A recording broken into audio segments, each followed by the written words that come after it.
Saludos. Vamos a analizar ahora el circuito integrado ISO 122. El circuito integrado ISO 122 es un amplificador de bajo costo, pero con aislamiento. Es decir, es un elemento que va a tener dos partes, una entrada y una salida, pero entre la entrada y la salida va a haber un aislamiento que va a ser capaz, en este caso, de soportar una diferencia de 1500 voltios de entre la entrada y la salida.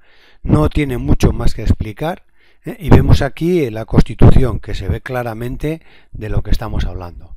En este circuito yo lo que me encuentro es con dos partes, una primera parte que es la parte de entrada, que tiene su tensión de entrada, que tiene las tensiones, sus tensiones de alimentación positiva y negativa con su masa, y me voy a encontrar yo con una parte de salida que tiene sus tensiones de alimentación con su masa. A pesar de que aquí pone GND y GND, estas dos GND no son las mismas, son distintas.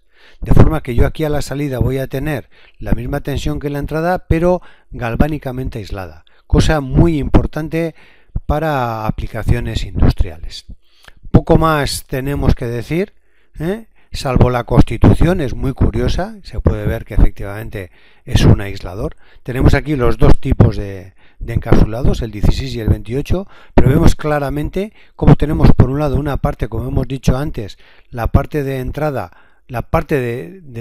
que era esta, en el cual tiene como mucho sus alimentaciones, y por otro lado tenemos la parte de salida, y como podemos ver físicamente están separadas por una distancia considerable, como es normal si queremos tener en cuenta que tenemos que tener un aislamiento galvánico de, como nos ha dicho él, de 1500 voltios. No hay nada más que decir. Las especificaciones, como tenemos aquí, los 1500 voltios, y bueno, pues como cosa relativamente curiosa, como vamos a poder aquí ahora ver, nos da unas aplicaciones. Tenemos aquí diferentes tipos de aplicaciones con los elementos, la parte de entrada y la parte de salida, que son completamente diferentes. Como hemos comentado antes, yo aquí me encuentro con el GND1 y aquí con el GND2. Es decir, estas masas, como no podía ser de otra manera, son distintas porque de esa manera es la única forma que tenemos de conseguir un aislamiento eléctrico.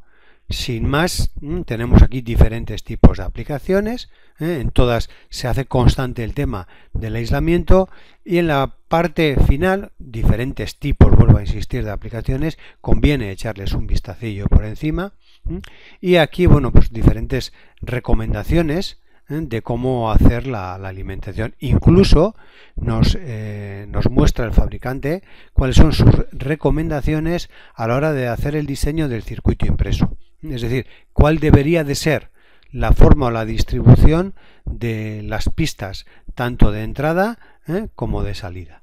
Y poco más tenemos que decir de este circuito integrado. Con lo cual lo dejamos aquí.